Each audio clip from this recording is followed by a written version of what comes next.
Good afternoon. It is I, Jeff Darling, your league commissioner of Warrenton's finest fantasy football league, and also the GM of the second best team in the league, the Dallas Jeff Boys. What a crazy week 8 was. Let's go ahead and just dive into this recap. If you guys were paying attention throughout the day, there were some games that were just a little wild, starting off with my very own against Gone Fishin'.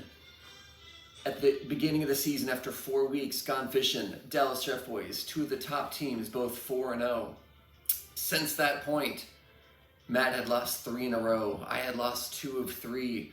We were facing each other, one on a 2-game lose streak, one on a 3-game lose streak, both desperate for a victory. And early on, it appeared that Matt was going to crush me. Unfortunately for him, I wrote a poem. Roses are red, violets are blue.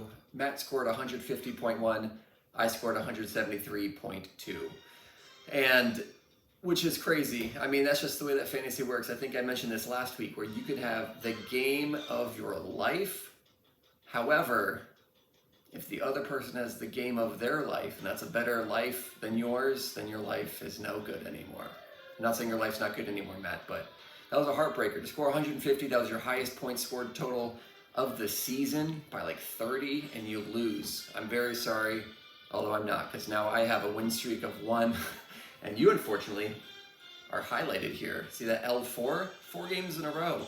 No one is above or outside the scope of coming in last or coming in first. It just comes down to getting hot at the right time and who you're playing. Something just draw attention to real quickly before we go to the next games. Look at the point stats. It's pretty fun to see.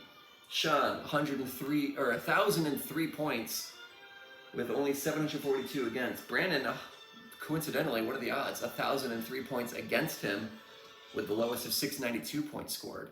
It's pretty interesting. And then I just highlighted right here the average team, just the perfectly named team. 4-4, basically an identical points for, points against. Right in the middle of the standings too. It's like, Jason, you couldn't have named your team any better. But anyways, I'm getting off topic. Next game up we had was the bye week. Brandon going up against Team Touch Dan, hoping for a win. Brandon was to stay out of the basement. Unfortunately, it didn't happen. He got shellacked, 142.2 to 89.3. Dan finally had faith in Lamar Jackson again, who lived up to expectations, got him 21 points. But the big winner was some dude who blew the game in real life. DJ Moore for the Carolina Panthers gets Dan 26.5 points. I don't know if you guys watched that game, but he scored what should have been the game-winning touchdown, took his helmet off to celebrate.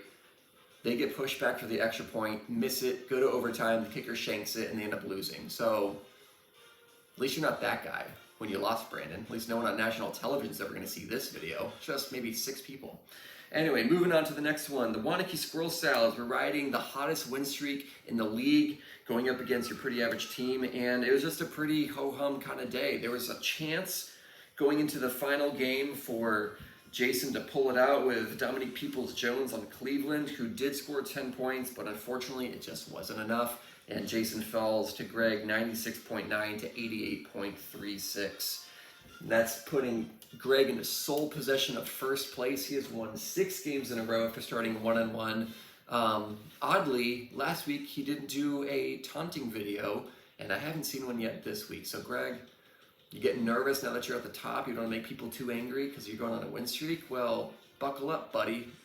We hate you regardless. Just kidding. There's no hate in this league. Just love. Tough love. Moving on. Undefeated starting now. Well, you could be undefeated starting now because you weren't starting then. You lost what was just an insane game right now. Greg took, I don't know why, but he took a screenshot at like 4:50 on Sunday afternoon, and you only had a 27% chance of winning. You were down by like 40 to the Weasel, but you came all the way back.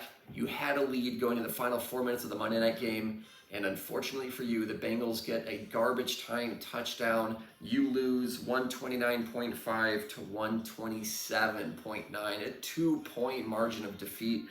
Heartbreaker for you, elation for the Weasel.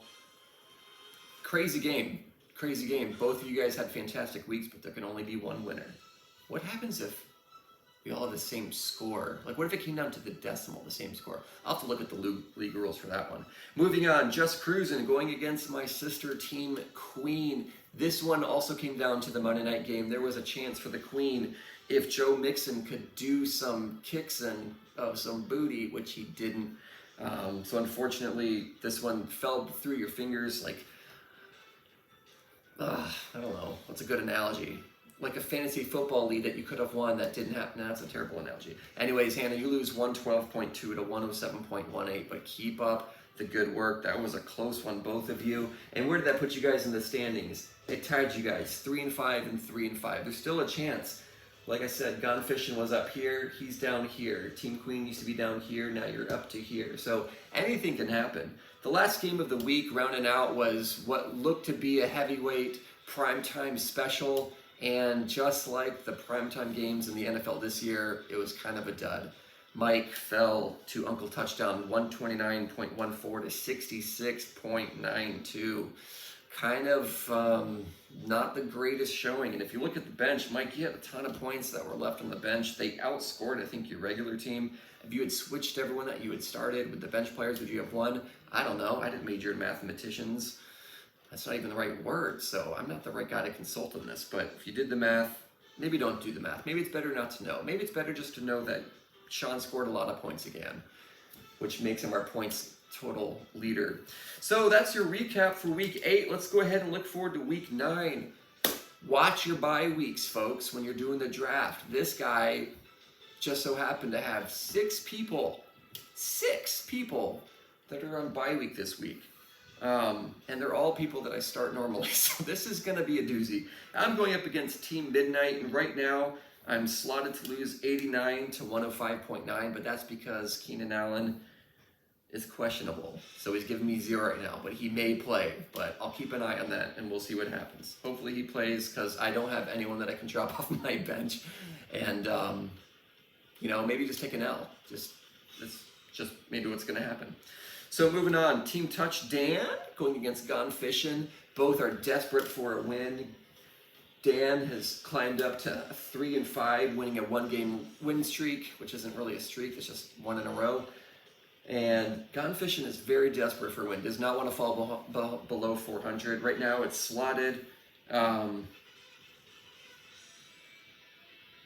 Dan, I think you need to check one of your dudes. I'm seeing a 0 for Brandon Cooks, but right now you're supposed to lose 118 to 88 to Matt. So pretty big margin right there. Next up, your pretty average team moving against Brandon bye week.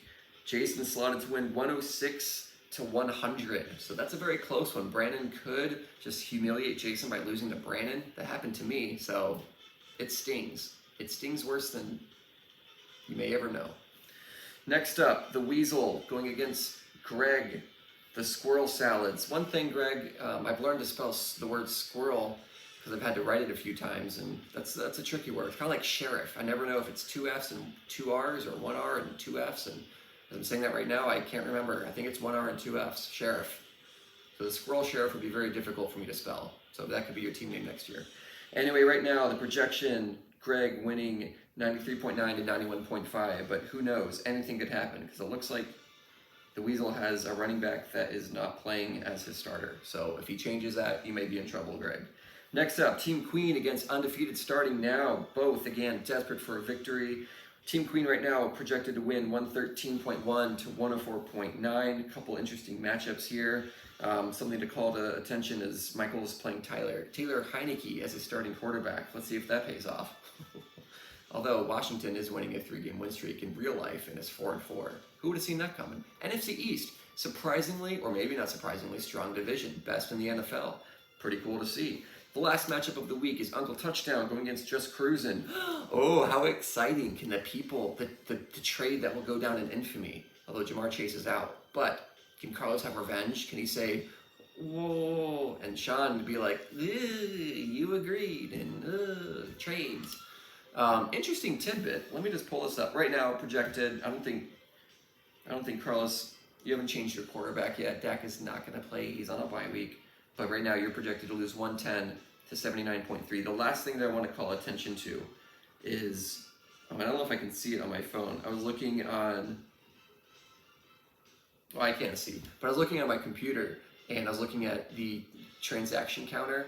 The least transactions, that's ad drops or trades right now, is Dan, only 3 ads and drops this year. Then Hannah with 4 ads and drops, Mike with 5, me with 6, and then leading the league in transactions is Uncle Touchdown with 34 transactions, 9 trades, like 25 ads and drops. So anyway, just because you don't trade doesn't mean you don't care. And just because you trade, Carlos I think is number 2, it doesn't mean that's that the trade was very good. Sorry, Carlos, don't mean to call you out like that. Or Sean, but hey, that's the point of these videos. Call people out and eat my words later. So anyway, keep working hard. Everyone do your very best. I have to go do a meeting for work. I'll see you guys later.